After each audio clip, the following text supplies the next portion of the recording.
Hi, I'm sure many of you are thinking, what? Britnee making a vlog? That's strange. I know, this doesn't feel natural. I'm feeling a bit nervous and scared, but I feel my story is important to share so that you'll know what's going on and that you can become more aware.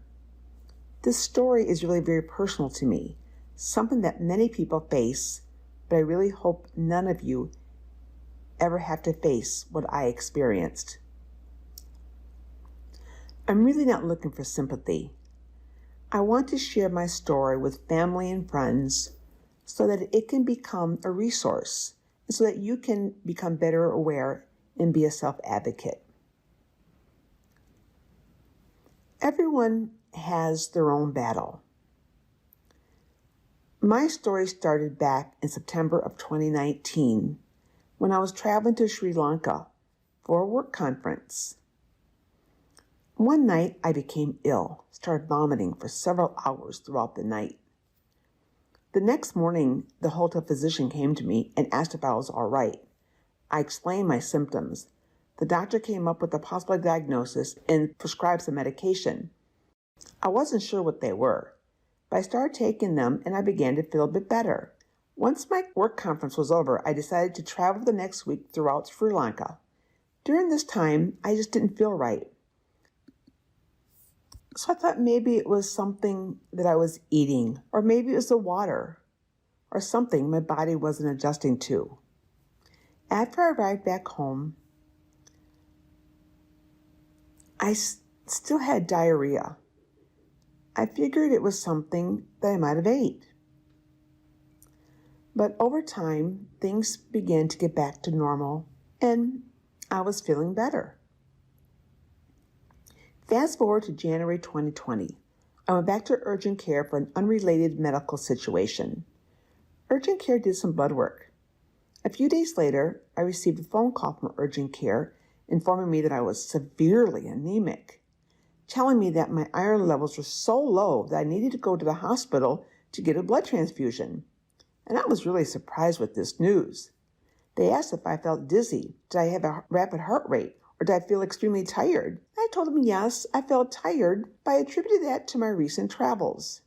They told me to rest, to be careful, and to take iron, and that they would monitor me. From then through the entire month of February, I took my iron faithfully. However, I noticed that while taking the iron, I would have stomach pains. I'd feel nauseated, and I simply didn't feel well. Then, of course, in March of 2020, COVID hits. Fortunately, during this time, I was staying with family in Maryland, and I continued the iron, but my stomach would hurt. I decided to make a virtual appointment with a gastrologist. I explained to the specialist what had been going on since September of 2019. The doctor had ordered some blood work. The results showed continued low iron.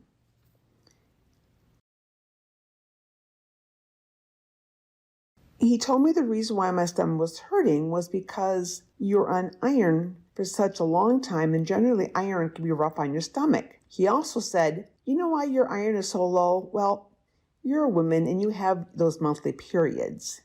And I thought, my periods have been the same ever since I started them. His response was odd, but I trusted him because he was a doctor. He's a medical scholar. He has a degree. And I simply rely on Google. So I took him for his word. As time went on, I started to skip taking my iron pills because they would hurt my stomach. And I didn't want the pain to continue. I grew more tired and I slept a lot. Well, eventually I bought a home in Colorado and things were going well until October 25th of 2020. The day before I had pigged out on pizza, fries, and soda. And then I woke up like about 5:30 in the morning with severe abdominal pains. I thought possibly I had gas or that I was bloated because of all the junk food that I'd had the day before. I tried to tough it out throughout the night until early the next morning when I started vomiting. Excuse me. So when I finally couldn't even drink water, I decided to go to urgent care. When I explained my history and all my symptoms, the doctor feared I was having an appendicitis attack and told me to go right to ER. So I thought, well, okay. So I drove to ER.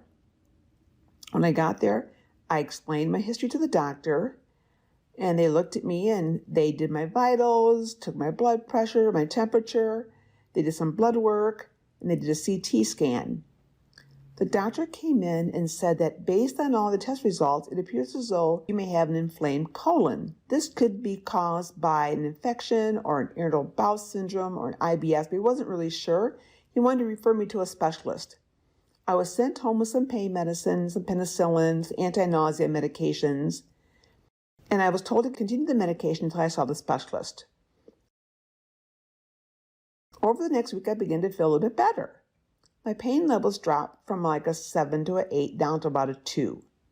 I finally met with Dr. Nijin, the gastroenterologist who I was referred to by ER, and once again, I explained my entire history to the doctor. This doctor felt as though there was something a little more apparent than just an infection because he could see on the scan that there was something going on, but he wasn't totally sure. He didn't know.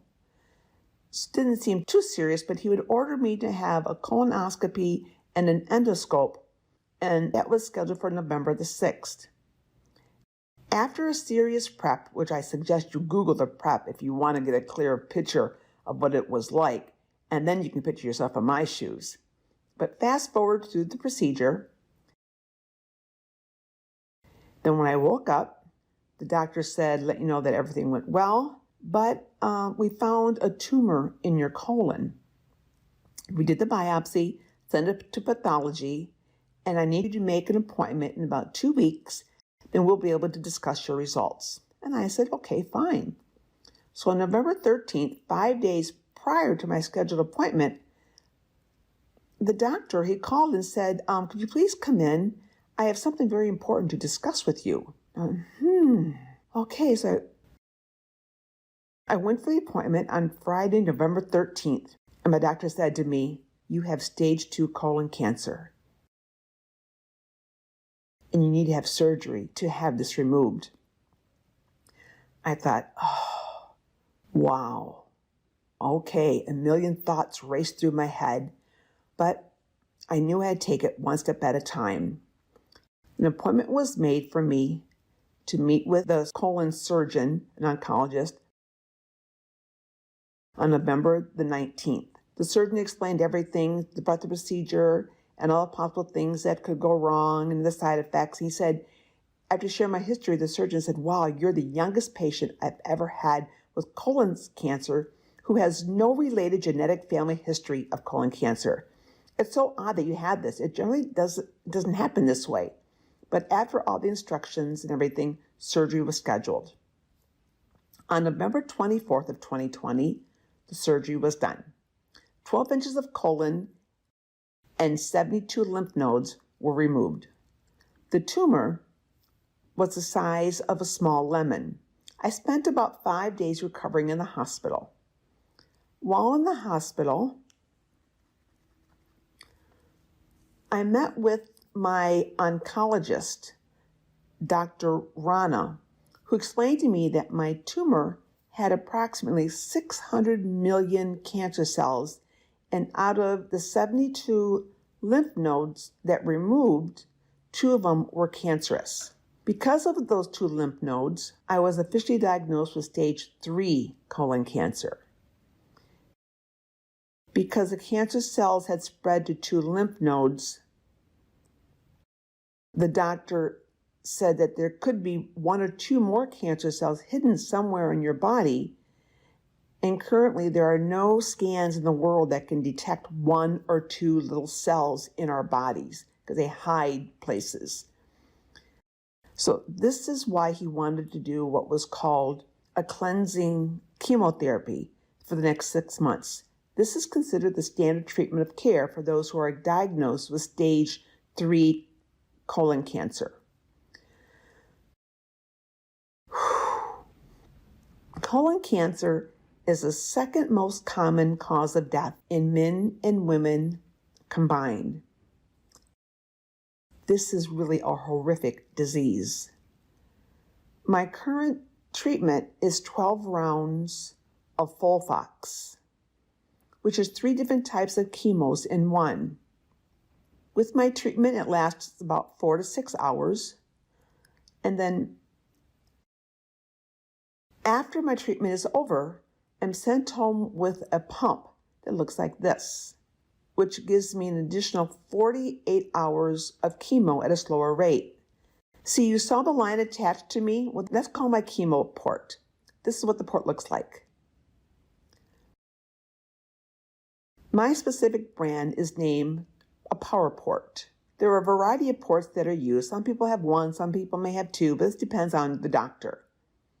My port was inserted on December the 11th. I spent about 30 minutes for the procedure, but the whole process took about an hour. I had to be prepped for anesthesia, go through the procedure. Post-op, the doctor had to check to make sure that the pump was okay and it was working and do his post-op notes. I was doing well. The chemo port itself is made of silicone. There is a thin thread wire attached to one large vein near my heart called the superior vena cava. The incision site was sore for about a week, but I don't even think about it now, except sometimes when I hit it while I'm signing. The hazards of signing. The advantage of having this chemo port means I greatly reduced the number of needle pokes that have to be done. When they take blood, when they give me chemo, or do any other IV meds, they can simply use this port line, and they just change the tubing. The needle used with my port looks like this.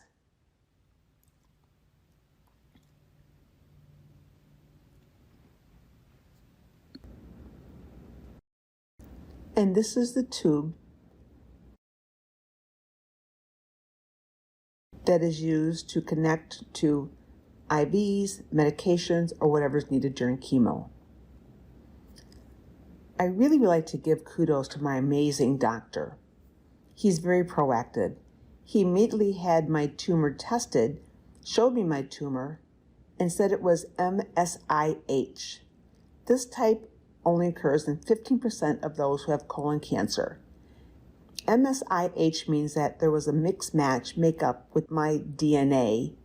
When my cell reproduces within the colon, something happens within the DNA of that cell to cause it to multiply over and over again, causing the tumor.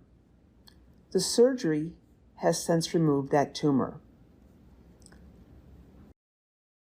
Because of the MSIH, my doctor was very aggressive in me being into a clinical trial that would allow me to have immunotherapy the same time that I have chemo.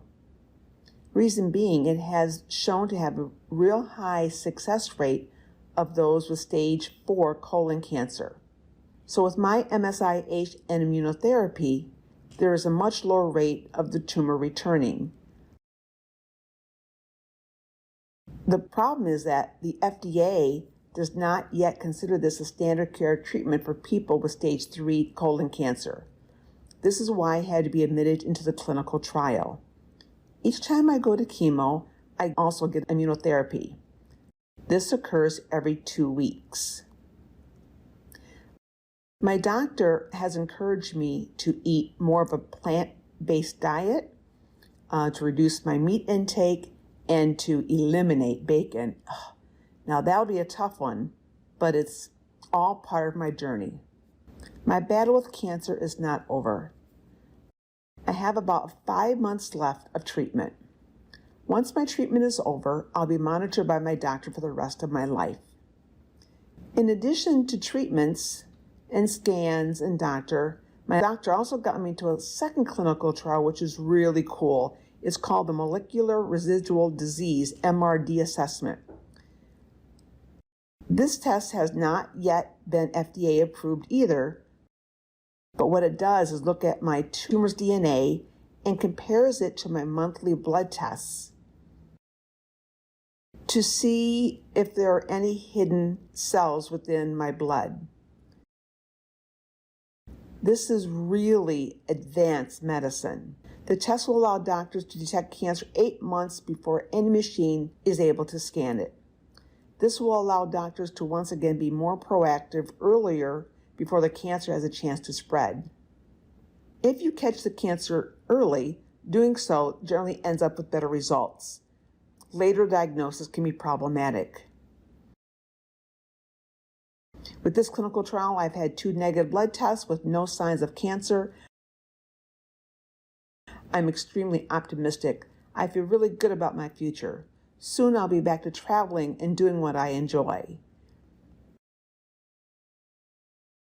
My life will be like normal.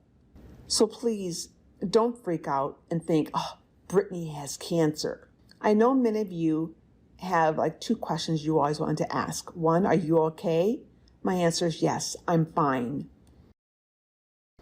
The next 5 months will be long. It's a process.